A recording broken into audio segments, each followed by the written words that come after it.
అందరికీ నమస్కారం అండి. నా పేరు అస్లేట్ నిర్మల. నేను మచిలీపట్నం పార్లమెంట్ తెలుగు మహిళ సోషల్ మీడియా కోఆర్డినేటర్గా పనిచేస్తున్నాను. అయితే ఈరోజు నటి శ్రీరెడ్డి మీద కంప్లైంట్ ఇవ్వడం జరిగింది. కంప్లైంట్ సారాంశం, గతంలో మాన్యశ్రీ నారా చంద్రబాబు నాయుడు గారిని కానీ, నారా లోకేష్ గారిని కానీ, పవన్ కళ్యాణ్ గారిని కానీ, వంగలపూడి అనిత గారిని కానీ, అనేక మంది టీడీపీ నాయకుల్ని, మహిళా నాయకులందరి మీద నోటికి అద్దు లేకుండా అతి భయంకరమైన మాటలు మాట్లాడడం జరిగింది. అది ప్రపంచం మొత్తం చూసింది ఆవిడ వీడియోలు. ఆవిడ మీద ఈరోజు టీడీపీకి సంబంధించిన నేను అస్లేట్ నిర్మల నేను గుడివాడలో కంప్లైంట్ ఇవ్వడం జరిగింది. ఉద్దేశం ఒకటే, గతంలో మాట్లాడిన మాటల్ని ప్రతి ఒక్కరూ ఆదర్శంగా తీసుకుని, ఆవిడ మాట్లాడిన విధానాన్ని ఆదర్శంగా తీసుకుని తెలుగుదేశం తరపున పనిచేస్తున్న నాయకుల్నే గాని, కార్యకర్తలనే గాని అనేక దుర్భాషలు ఆడుతున్నారు. వాళ్ళందరికీ ఈ కేసు ఒక గుణపాఠం కావాలి. మేము చట్టపరమైన చర్యలే తీసుకుంటున్నాం కానీ వాళ్ళ మీద దాడులు కానీ, లేకపోతే అర్ధరాత్రి వెళ్ళి వాళ్ళ ఇళ్ల మీద దాడులు చేయడం కానీ, అరెస్టులు చేయడం కానీ మేము ఎక్కడా కూడా అనైతికంగా ప్రవర్తించటం లేదు.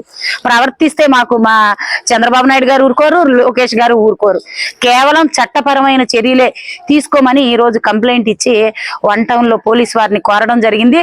నేను వైసీపీ కార్యకర్తలకు అందరికీ ఒకటే చెప్పదలుచుకున్నాను, ఎవరైనా సరే వ్యక్తిగతంగా దోషంలో మనోభావాలు దెబ్బతినేలాగా, నాయకులకే కాదు ఎవరి మీద కూడా ఇలాంటి మాటలు మహిళల్ని కించపరిచేలాగా మాట్లాడకూడదని నేను ఈ కేసు పెట్టడం జరిగిందని చెప్పి తెలియజేసుకుంటూ సెలవు తీసుకుంటాం. నమస్తే అండి, నా పేరు Kondapalli Srinivas, Gudivada one town inspector. నిన్న రాత్రి మన Bandar parliamentary social media coordinator అయినటువంటి అస్లేట్ నిర్మల గారు మా పోలీస్ స్టేషన్లో ఒక కంప్లైంట్ ఇవ్వడం జరిగింది. ఆవిడ కంప్లైంట్ మేరకు మేము ఒక కేసు కూడా కట్టడం జరిగింది.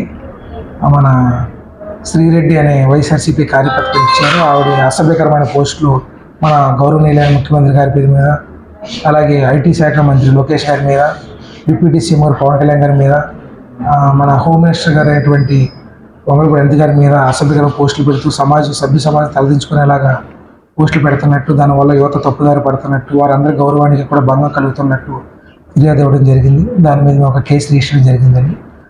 ఫర్దర్ ఫ్యాక్ట్స్ మీ ఇన్వెస్టిగేషన్ చేసి ఏ విధంగా ఉందో ఆ విధంగా మేము ఫాలో అవుతాం. ఇన్వెస్టిగేషన్ చేస్తున్నామండి.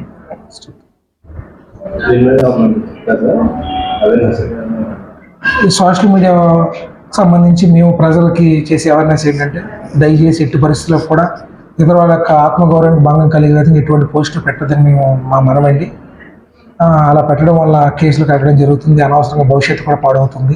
దయచేసి మీరు ఏదైనా పోస్ట్ పెట్టే ముందు అవతల వాళ్ళకి ఎటువంటి ఇబ్బంది ఉందా లేదని 1-2 సార్లు మీరు వెరిఫై చేసుకొని పెట్టవలసిన మా పోలీసు తరపున మనమండి.